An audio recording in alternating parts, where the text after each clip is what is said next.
And we're back. All right, so we're going to continue this problem that we got cut off after part 1.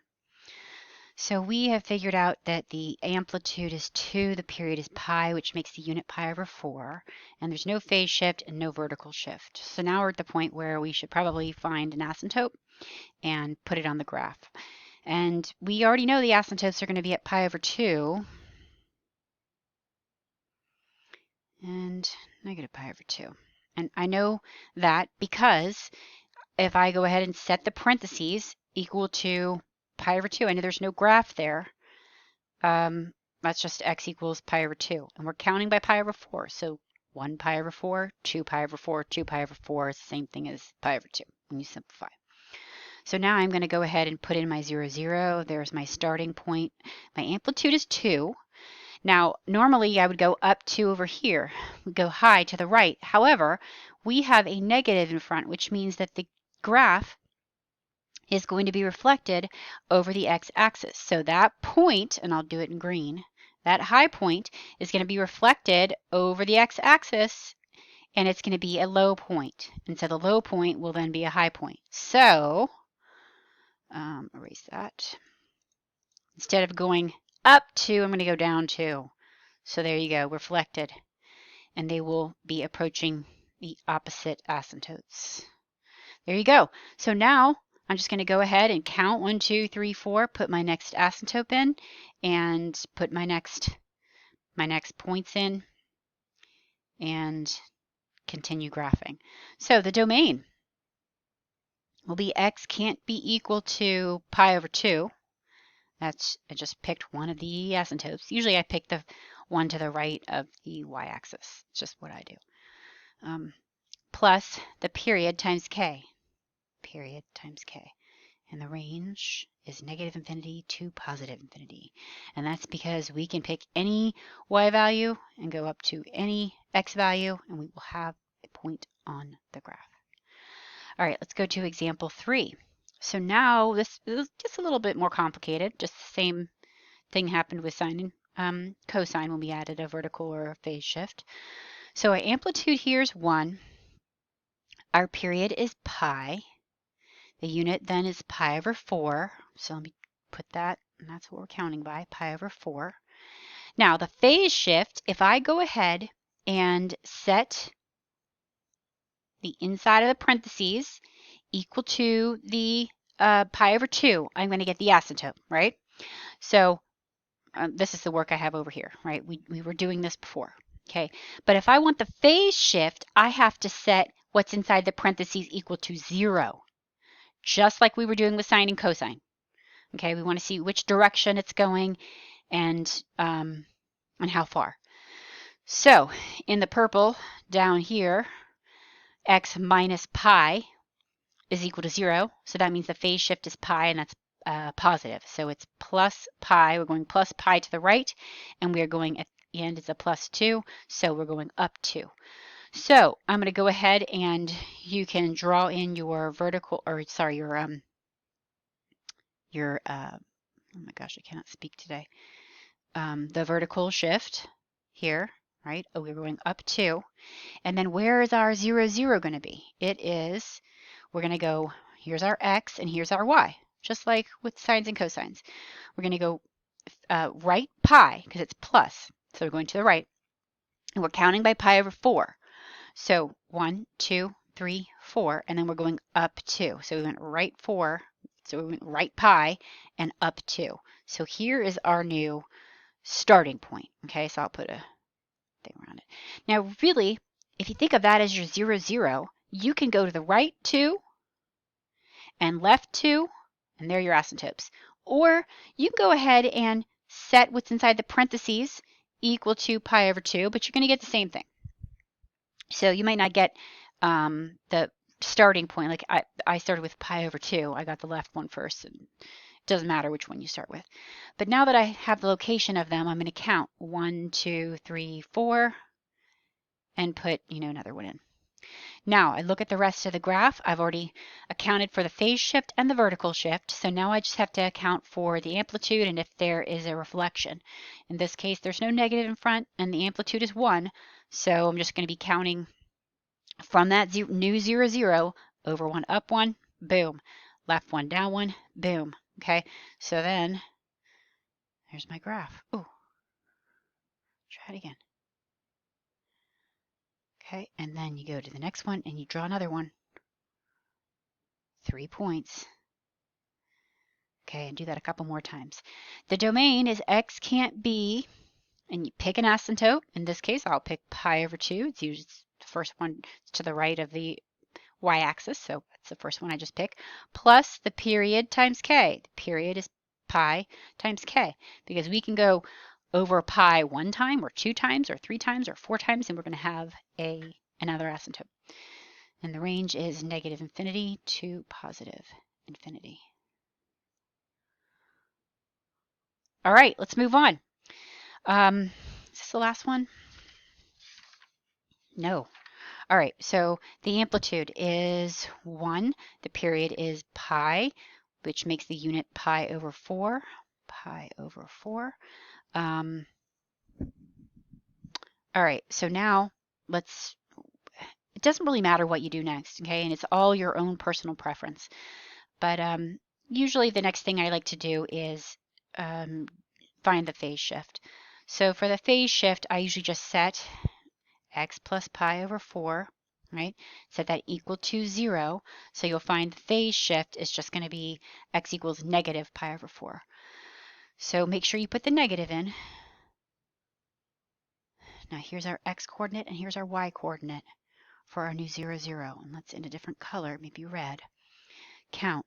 So from our 0, 0, we're going to go left pi over 4, because it's negative pi over 4 phase shift. So left is a negative, and then down, a vertical shift down 1. So down 1. And that's the location of our new starting point. So I'll circle it. From there, I'm going to count. Again, you could do the asymptotes first. It's personal preference. You could find them and put them in first. I usually just find the 0, 0, and then I count to the right of it 2 and draw my asymptote, and then count to the left of it and put an asymptote. If you do that, you just have to be really careful that your starting point is in the right place, because otherwise you're thrown off and everything will be wrong. But if you feel comfortable with finding your x and y, your phase shift and your vertical shift, then it's pretty simple to just draw in the asymptotes. But it's a nice thing to do is to find your asymptotes and then check to see if they're in the right place. You could do that as well. So from my starting point, I don't have a reflection, and I don't have an asymptote. I don't have an amplitude of other than 1, so I'm in a good spot here, over 1, up 1. And then you just repeat it a few times. I'm only doing 2 because I'm in a video, but I want you to do more. Okay, and so the domain can't be x, can be everything but the asymptotes. And the first one I see is that pi over 4? Pi over 4 plus the period times k, and the range is negative infinity to positive infinity. Okay, so here's a you try. If you want to try it, go ahead, look at my answer. You can press pause and see if you can do it yourself, and then try to check your answer and make sure you did it. Let's move on to example 4. I'm going to do the first example together, and then see if you guys can do the second one on your own. And these get kind of tricky because it's kind of putting it all together. So the amplitude is the absolute value of -2, which is 2. So the period is pi divided by b, which is right here. B is pi, so pi over pi is 1. So the period's 1, which makes we're counting by the unit, which is 1/4. So I wrote that on there. So if you don't have 1/4 already on there, go ahead and draw that in. Phase shift, we go ahead and set what's inside the parentheses equal to 0. And so when you do that, why is this not moving? Okay, there we go. When you do that, you should get, what is it? 1/4. Let's see, pi x equals pi over 4. Yes, divide both sides by pi, you get x is 1/4, and that's a positive, 1/4. The vertical shift is also +1. So I'll get my starting point, and I'm going to go over to the right 1/4, because this is x and this is y, and up 1. So that is my new starting point. So now from there, I think I'm going to draw in my asymptotes. 1, 2, 1, 2. If you want to do them algebraically, you can look at what I have over here. And now I'm going to count 1, 2, 3, 4. Draw another asymptote because I feel like it. All right, what else? We gotta plot the graph here. So now from my starting point, okay, I've got an asymptote. I'm sorry, I've got an amplitude of 2, but I've got a reflection over the x-axis, so I have to account for that. So the graph is going to be flipped. So from there, I'm going to go, instead of over 1 up 2, I'm going to go left 1 and up 2.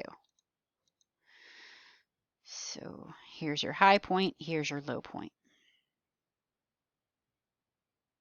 And then you would just move over here and you would do another one.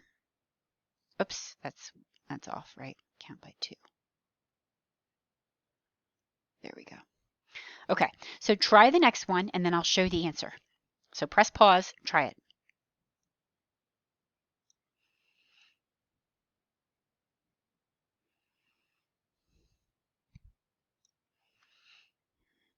Okay, so I already got something written on here. Amplitude is 3, period is pi/2. When I take that and divide by 4, I get pi/8 for the unit. Then I go ahead and write that on my graph here. The phase shift is, let me move this over, 2x minus pi/2 equal to 0. Solve, and you should get, is that plus pi/4? Yes. Okay, and the vertical shift is -1. So there's your x, there's your y. Let's go ahead and graph that. That's a 4, by the way. Okay, so pi/4, if I'm counting in eighths, that's 2/8. So I'm going to go right 1, 2, and then down 1. So there's my starting point. From there, I'm going to graph my asymptotes. However, if you want to do them algebraically, you are more than welcome to do that. Let me move this bar here so you can see that. This is how to do it algebraically. So the domain, let me plot those points. So I've got an amplitude of 3 and I have no reflection. So I'm just going to count over 1 up 1, 2, 3, and then over left 1, 2, 3. And I've got my points. You only need 3 of them. So come over here. 1, 2, 3. 1, 2, 3. Asymptote. Can't forget about that. I should have already drawn it, but it's okay. Graph. Beautiful. So my domain is x can't be equal to. Now, this is important. Notice how the period, I could say x can't be equal to, and the first asymptote starts at, is at pi/2 plus the period, which is the same, pi/2 times k. Or since the asymptote is the same as the period, it's just like adding an extra number to the k. So when they're the same, you don't have to write both. It's not wrong to write both, it's just unnecessary. Nobody ever does it. So we end up just writing pi/2k, because k could be any number. So instead of writing this all out like this, we just write pi/2k. Done. Okay, I think, well, we have some more examples to do. Here's the you try if you want to look at that later. Okay, so got 45 seconds to explain this problem. So sometimes you have to write an equation given the graph. So you look at it, look at those 3 points plotted in those blue points there. The amplitude is clearly 3. Why is that not working? Why is my board not working? Of course it's not working right now. The period will then be pi, because all I had to do was count. Oh my gosh, it's not working. It's fine. Everything's fine. Okay, I fill it in, so if I run out of room, it's fine. The period, all you have to do is just count in between the asymptotes and you get the period. The unit is just per block. You just count. It's half a, or what, pi divided by 4. The phase shift, you just look for the 0, 0. Same for the vertical shift. The domain can't be the asymptote plus pi k, and here's the range. Here's the U try.